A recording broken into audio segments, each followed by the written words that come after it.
this person brought will actually get free tickets for his friends. It is a heat.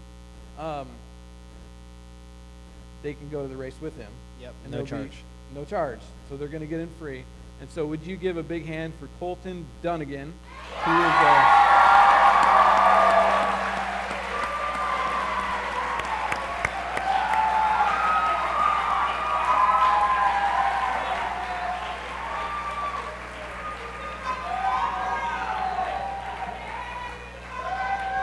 Bring an extra pair of underpants just in case. representing Auburn High School, right? Auburn, woo! Representing Auburn High School. And now this is really cool. The Rockford Speedway wanted to partner with us, and Tanner's dad kind of really worked this deal, and because tickets are usually $15 or something, $15. They offered anyone that brings these vouchers that we printed off, Rockford First vouchers. If you bring this to the race on Saturday, you get in for $5. So we figured, since it has our logo on the side of the car, and we have him here on Saturday, and we're all big fans of him now, we love him, we want him to win, we might as well take one of these vouchers tonight, show up on Saturday, pay our $5, and be crazy, crazy fans in the audience. What do you think? That's a good idea. So when you leave, make sure you grab one of these. If you do not take this to the ticket booth, you'll have to pay full price. So make sure you grab one of these. Grab one of these for your friends. Grab one of these for your dad, your uncle, crazy grandpa, whatever you have that likes racing, right? As long as you have one of these, $5 to get in. Now, I've been looking forward to this for a while. We heard a little bit where you started, Tanner. We're gonna show some pictures. Just really, really. Oh, look at that. Now, who is that? That's my sister. Your sister driving, or your sister in the passenger? I'm driving. You're driving. Just making sure. I'm picking on you. Is it because I have a sweater and vest on? And then what's this? What are you doing here? That was actually my first race ever. First race ever. Never. I've been in the car the day before that. That was my first. What about boat racing and stuff? I did that a little bit before. A little bit before. And what is that all about? I didn't know they made them that small. That's the little guy. That's how I got started. And believe it or not, we still have that snowmobile, and we break it out every winter. My sister rides it around, and I ride it around. So. What now? Oh, you're like 1 year old or something. Like go back to that last. Go back. What does a race look like when you got, I don't know how old you were. How old were you? I was probably 1 or 2 in that picture. What? No.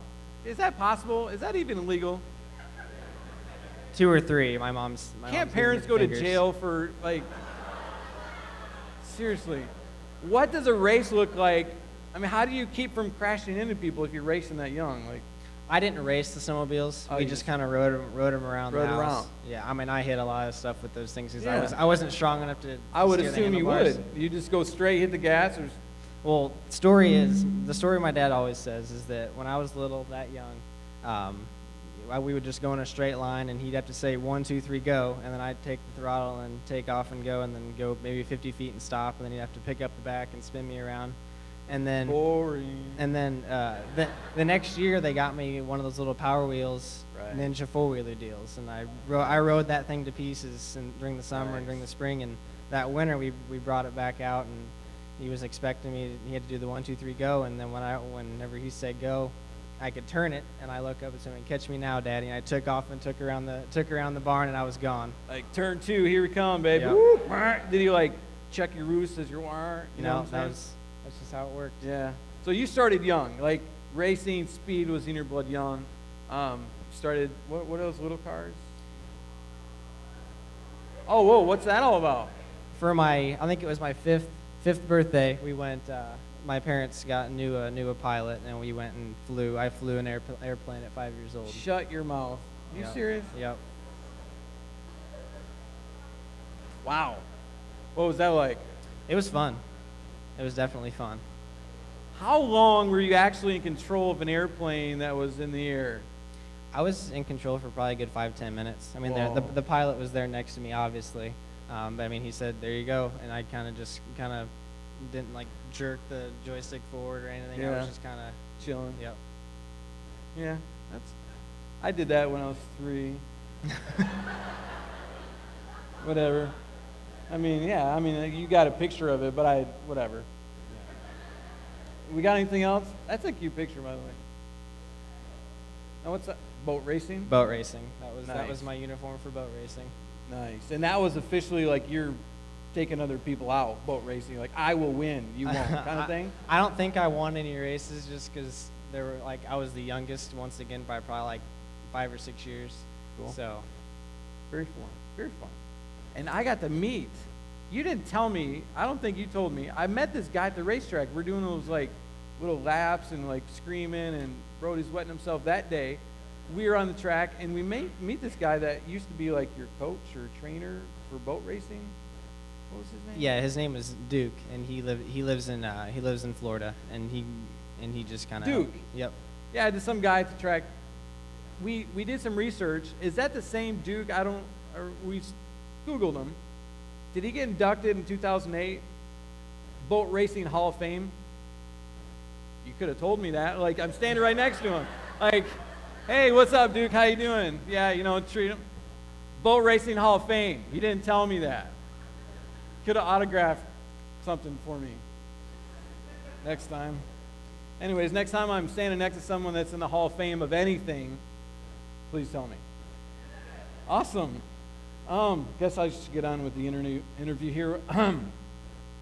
Now, a lot of people play sports, a lot of people play band instruments, a lot of stuff going on in the audience. And we know what it's like to kind of just get it in neutral and maybe lose some passion. What keeps you passionate and keeps like that drive in you to keep going and keep wanting to be better? What is that? I mean, well, like what was said in the video, just the will to win and the want to keep going, and just the overall feelings of driving a race car are the most incredible things you can ever experience. I mean, I don't know if any of you have seen the Mountain Dew amp commercials where it says before every moment there is a moment. That's exactly how it feels. There's that moment before the race starts where everything just kind of go numb and just kind of feel what's about to happen. Your mind's racing, your heart's pounding. I mean, it's an incredible feeling. Can you let me drive your race car and let me find what that's? We'll see if we can work something out. All right. Now the problem is, I did sit in your race car one day when I was here, and I have a little different frame than you did. I didn't fit in your seat at all. Is that going to be a problem? Well, we just have there's Matt, just you wouldn't fit in it either. Shut up.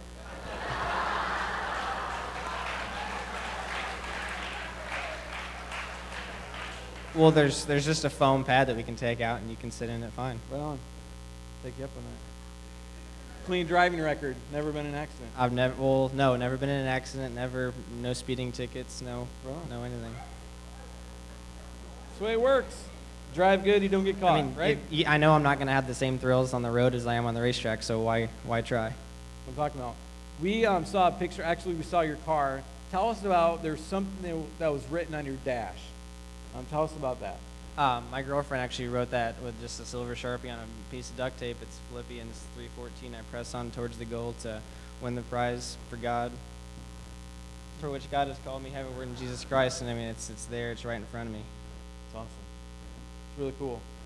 Tell us what. How does this whole faith thing play into you driving? If you ever watch NASCAR, and you may not see this, but